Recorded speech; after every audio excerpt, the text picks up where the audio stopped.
बबलू, विशाल और विकास तीनों काफी जिगरी दोस्त थे। कोलकाता में रहते थे। तीनों की कॉलेज की पढ़ाई कंप्लीट हो चुकी थी और तीनों बेरोजगारी एंजॉय कर रहे थे। एक दिन की बात है, बातों बातों में विशाल बोला, यार, तुम लोगों ने भानगढ़ फोर्ट के बारे में सुना है? काफी कुछ सुना है मैंने उस फोर्ट के बारे में। राजस्थान में है। काफी पुराना और भयानक फोर्ट है वो। लोगों का कहना है कि वो भूतिया फोर्ट है, इसलिए शाम के बाद सूरज निकलने से पहले उस फोर्ट में जाना अलाउड नहीं है। तभी बबलू मुस्कुराते हुए बोला, जी विकास जी, हमारा अगला डेस्टिनेशन वही है, भानगढ़ फोर्ट। मैं नहीं आऊंगा तुम लोगों के साथ। तुम लोग मुझे हर वक्त सताते रहते हो। वहाँ उस किले में कुछ सीरियस कर बैठोगे मेरे साथ? मैं नहीं आऊंगा तुम्हारे साथ। विकास को लगा कि वो मना कर देगा तो उसके दोनों दोस्त भी भानगढ़ की तरफ जाने का प्लान कैंसिल कर देंगे, लेकिन हुआ कुछ उल्टा। ठीक है, तुम्हें नहीं आना तो मत आओ, हम दोनों तो जरूर जाएंगे। ये सुनकर बेचारा विकास भी मान गया, क्योंकि वो अपने दोनों दोस्तों के बगैर अकेला नहीं रह सकता था।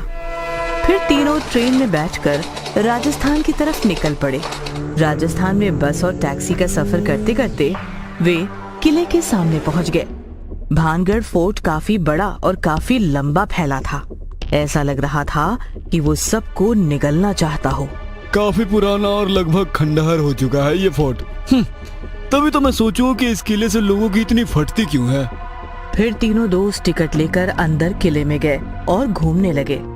किला अंदर से काफी विशाल और पुराना था। बड़े बड़े महल और उनके बड़े बड़े कमरे थे। पानी का एक विशाल तालाब था। राजा महाराजाओं की और बहुत सी पुरानी चीजें थी जो देखने लायक थी। काफी सारे देशी विदेशी पर्यटक किला घूम रहे थे। धीरे धीरे शाम हो गई और अचानक सिक्योरिटी गार्ड्स किले के अंदर आकर चिल्लाने लगे, चलो सब लोग, शाम हो गई है, अब इस किले में रहना अलाउड नहीं है। गार्ड की बात मानकर सब लोग बाहर निकलने लगे, लेकिन विशाल और बबलू का कुछ अलग ही प्लान था।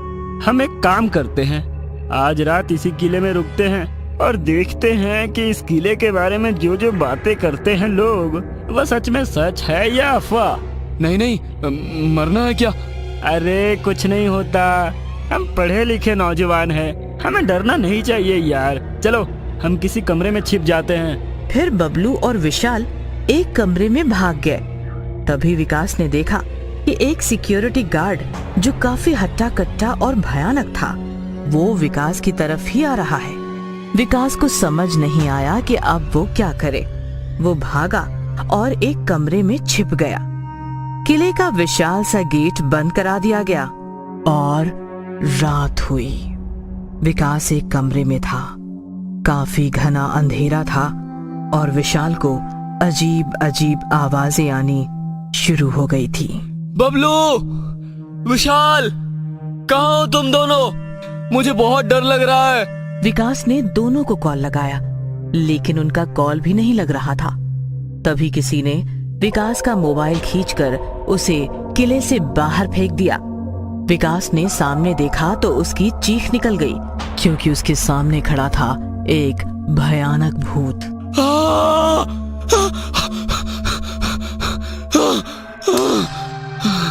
विकास डर के मारे किले में इधर उधर भागने लगा तो किले में इधर उधर बस भूत ही भूत मंडरा रहे थे।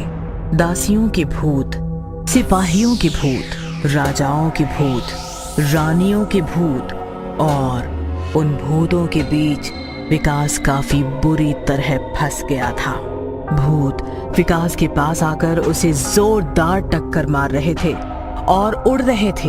विकास बस इधर उधर गिर रहा था और चीख रहा था, बचाओ, बचाओ। इधर किले के बाहर एक सिक्योरिटी गार्ड बैठा था। तभी विशाल और बबलू उसके पास आए। तुम दोनों यहाँ क्या कर रहे हो? भाग जाओ यहाँ से। विशाल रोते हुए बोला, हमें माफ कर दीजिए, हमसे गलती हो गई। हमने मजाक मजाक में हमारे दोस्त को बताया कि हम रात भर किले में रुकेंगे। उसे लगा सच में रुकेंगे। हम होटल चले गए, लेकिन वो होटल नहीं लौटा। प्लीज कुछ कीजिए।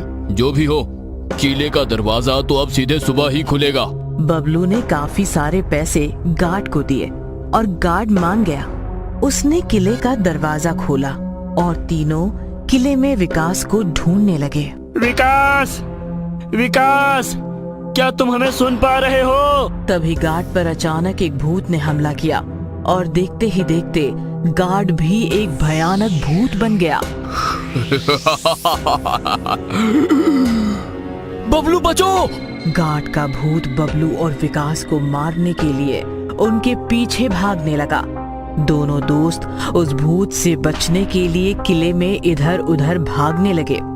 भागते भागते वो एक कोने में आकर छिप गए। तभी बबलू को वहां उस कोने में विकास बैठा हुआ दिखा। विकास, विकास, तुम होश में तो हो? विकास चलो यहाँ से, हम पर किसी भी वक्त हमला हो सकता है।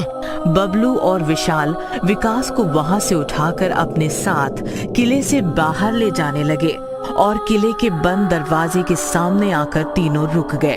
अरे ये दरवाजा तो बंद हो गया, अब हम क्या करें?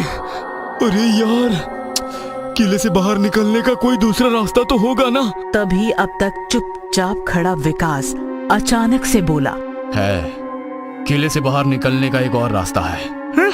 कौन सा रास्ता है वो? वो रास्ता है तुम दोनों की मौत। और अचानक विकास जोर जोर से हंसने लगा और हंसते हंसते विकास एक भयानक भूत बन गया। विकास, विकास, हम तुम्हारे दोस्त हैं, याद करो। दोस्त? मेरे दोस्त तो अंदर है। ऐसा मत बोलो विकास, सॉरी यार, हमसे गलती हो गई जो तुम्हारे साथ मजाक किया। विकास, अगर हम तुम्हारे दोस्त नहीं है तो फिर कौन है हम? पहचानो हमें। पहचान लिया तुम दोनों कौन हो। हैं? कौन है हम? तुम दोनों हो मेरा शिकार। ऐसा कहकर विकास ने बबलू और विशाल पर जोरदार हमला किया और दोनों को मार दिया। फिर विकास का भूत वापस वहां से अंदर अंधेरे किले में चला गया और हमेशा हमेशा के लिए भानगढ़ फोर्ट के राज में खो गया। भूतिया आम वाला। गर्मियों का मौसम मतलब आम का मौसम। इस मौसम में आम और आमरस का मजा लिया जाता है, लेकिन यही आमरस का मौसम अमनपुर के लिए खून का मौसम बन गया। हुआ कुछ ऐसा कि शहर में रात के वक्त एक आम वाला घर घर घूमता था। आम लाया हूँ, ताजे ताजे, मोटे मोटे, मीठे मीठे आम, आम ले लो आम। जैसे ही कोई दरवाजा खोलता, बहन जी, आम ले लो। अरे कैसे ले लूं? चख कर देखती हूँ। आम वाला टोकरी से एक आम उठाकर उसका रस सामने वाले के हाथ पर निचोड़ता तो आम रस नहीं, खून गिरता। खून? ये क्या है? ए आम वाले, ये क्या मजाक है? आम वाला नहीं, भूतिया आम वाला। ऐसा कहकर आम वाला एक भयानक भूत बन जाता और छुरी से सामने वाले का गला काट देता। शहर में भूतिया आमरस वाले ने आतंक मचाया हुआ था। आम वाले के आतंक से सारा शहर भयभीत हो गया और एक तांत्रिक की मदद ली। मैंने काफी प्रयास किए, लेकिन वो भूतिया आम वाला वश में नहीं हो रहा। अब उससे बचना है तो आम खाना छोड़ दो, आम मत खरीदो।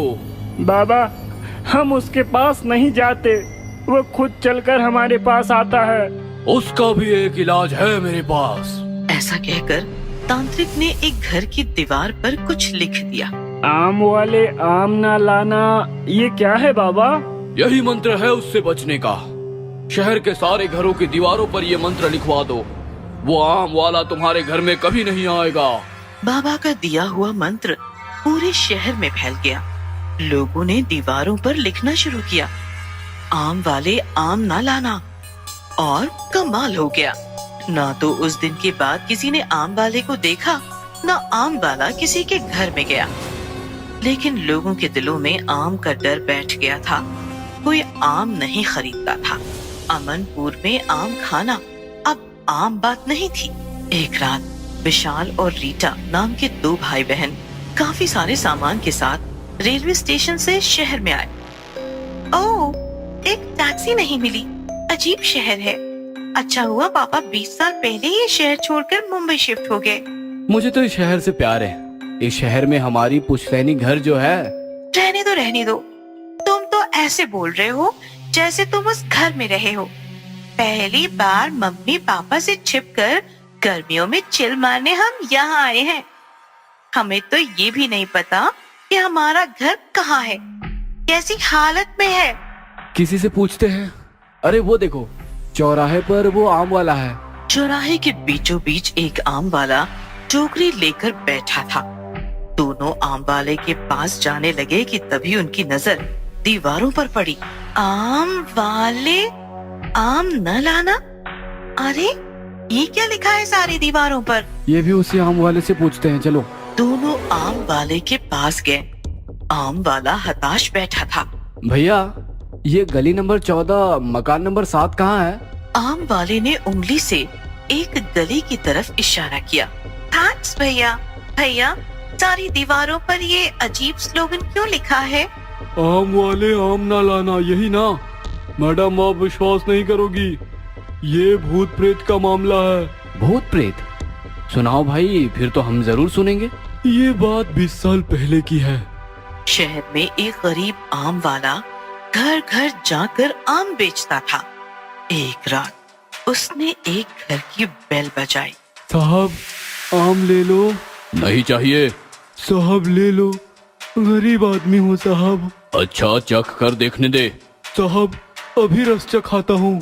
रस नहीं, आम काट कर खिलाओ। आम वाले ने एक आम काट कर खिलाया। साहब कैसा है? मजा नहीं आया, और खिलाओ। आम वाले ने एक और आम खिलाया। आदमी ने फिर मुंह बनाया। ऐसा करते करते आम वाले ने टोकरी के सारे आम खिला दिए। मजा नहीं आया, भागो यहाँ से। साहब पैसे तो दे दो, टोकरी खाली हो गई। अबे, काहे के पैसे? चल भाग। आम वाला गुस्सा हो गया और उसने छुरी दिखाई। साले, 2 कौड़ी के भिखारी मुझे छुरी दिखाता है। इसी छुरी से तुम्हारा कत्ल कर दूंगा। हाँ? फिर क्या हुआ? क्या होना था? उस लफंगे ने आम वाले को छुरी से मार दिया। बाद में वो आम वाला भूत बन गया और लोगों को घर घर जाकर उन्हें मारने लगा। उसी भूत से बचने के लिए दीवारों पर ये लिखा गया है। How sad. अब तो आपसे भी कोई आम नहीं खरीदता होगा। चलो कोई नहीं, हम आपसे आम जरूर खरीदेंगे। हाँ, लेकिन पहले चक्कर जरूर देखेंगे। अभी आम का रस चखाता हूँ, हाथ आगे कीजिए। दोनों ने हाथ आगे किए और आम वाला रस निचोड़ने लगा, लेकिन आम से आम रस नहीं, खून टपकने लगा। खून? ये क्या मजाक है? मजाक नहीं, बदला। घरों के दरवाजे बंद हो गए तो क्या हुआ? अब मैं सड़कों पर राज करूंगा, तबाही मचा दूंगा। ऐसा कहकर आम वाला भयानक भूत बन गया तो विशाल और रीटा कांपने लगे। भूत! भूत! हमें छोड़ दो, हमने क्या बिगाड़ा है तुम्हारा? तुमने नहीं, तुम्हारे बाप ने। मुझे मेरी छुरी से मारकर मुंबई भागने वाला लफंगा और कोई नहीं, तुम्हारा ही बाप है। ये सुनकर विशाल और रीटा चौंक गए। तभी भूत ने अपनी लहूलुहान छुरी निकाली और दोनों पर वार करना शुरू किया। लगातार वार से दोनों घायल हो गए और तड़प तड़प कर मर गए।